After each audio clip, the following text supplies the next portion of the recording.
Showtime Shawn Porter. The great warrior, Shawn Porter. If I didn't know any better, I would have thought he was a bum. Yeah, that's right. After Shawn Porter's fight with Terence Crawford, and after Kenny Porter, I think Kenny Porter is the big reason why people are kind of diminishing Shawn Porter like he was nothing by the time Crawford faced him.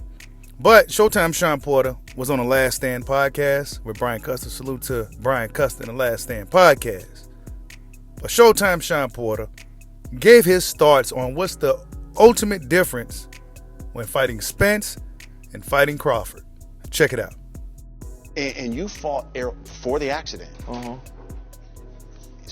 Difference between fighting Errol, fighting Bud Crawford? You know what? I think, and I got a feeling Errol would confirm this. But I think coming into the ring, Errol was prepared to beat me at my game, and Terence was prepared to beat me at his game. Mentally, there's a difference. If Errol could do it again, I think he'd do it a little differently. Outcome may not even be the same, but I think he would at least try to do it a little differently. Get in the ring with Terence again, he's gonna do exactly what he did, the way he did it. That's the difference between those two. And if anything, Errol's learned from that. After hearing what Showtime Shawn Porter had to say, he shared the ring with both men, right? He shared the ring with both fighters, so he would know better than anybody in the world who these guys are and what they about. He would know better than anybody, right? But he said the mentality is the difference. He said that the mentality is the difference between the two. And Errol Spence tried to fight Shawn at his fight, and we saw how that fight played out. It was a very close split decision. The knockdown was the difference. But with Terence Crawford, a totally different fight. And in my opinion, he handled the rough and tough Shawn Porter better than any fighter before him. But if I didn't know any better, right, if I didn't follow boxing like I do, I would have thought that Shawn Porter was really just falling all the way down the hill, right? They say, oh, well, before that fight, he fought Sebastian Fedora and went 12 rounds. And, but the thing is, if fans remember, I think they try to forget, right? They try to forget what they did. But a lot of people who are in the favor of Terence Crawford damn near demanded that he fought Shawn Porter. They demanded it. He had to fight Shawn Porter before he saw Spence. Why? Because Crawford didn't fight nobody. He got to prove himself, right? That was the energy at that time. He goes out there, handles Shawn Porter better than anybody before him.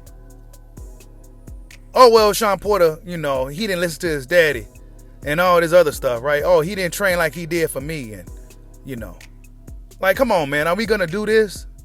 Is this what's going to happen if Crawford beats Spence July 29th? Oh, well, Spence this, moving the goalposts.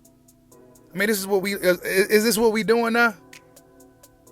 Because styles make fights at the end of the day. And based off what Shawn Porter just told us, the difference is the mentality. Crawford's going to go up in there and do what Crawford does. It's up to you to stop him. Spence came up in there more so, I felt like he had to fight Shawn's fight. Now, Shawn Porter's going to be real diplomatic. He's going to be really nice about it. But I felt that he had to fight Shawn Porter fight because Errol Spence, well, he doesn't have too many dimensions. And I don't want to say like he's one-dimensional, right? But he don't have as many dimensions as Crawford to deal with a fighter like Porter. So guess what? It turned to a war.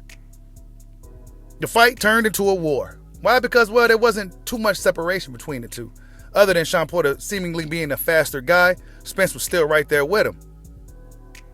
But when Terence Crawford fought Shawn Porter, it was a much more methodical fight. Terence Crawford seemed to have controlled the pace of the fight. Now, some may say, oh, he might be down on some rounds. He was controlling the pace of the fight. And then once he found out, oh, hey, time is slipping a little bit, he turned it up and got him right up out of there like nobody else done before. Nobody else done that to Shawn Porter. Despite whether you feel like he's falling down the hill, to downplay Crawford's victory, nobody's ever done that to Shawn Porter before. And Shawn Porter was very competitive in that fight. It's not like he was getting thoroughly dominated in the fight. It was a very competitive fight until it wasn't. So I don't understand what fans are talking about. And like I said before, Spence goes into this fight thinking that the guys that they share common opponents with each other with, going up in there thinking that those guys was past the prime, and that's the reason why Crawford got the job done the way he did. He may got another thing coming July 29th. That's a false sense of security going into this fight. You got to go up in there thinking like, man, Terence Crawford is going to be the best guy I ever faced, and I have to be 100%, 1,000% ready for this dude. Despite how I may feel in the back of my mind about the same common opponents, I got to go out there and do my thing with my style, right? But Shawn Porter gave his thoughts on the fight. Anybody in the world would know it's Shawn Porter. He said the mentality is the ultimate difference. Tell me what you guys think. Like, subscribe, holler at your boy. Peace out.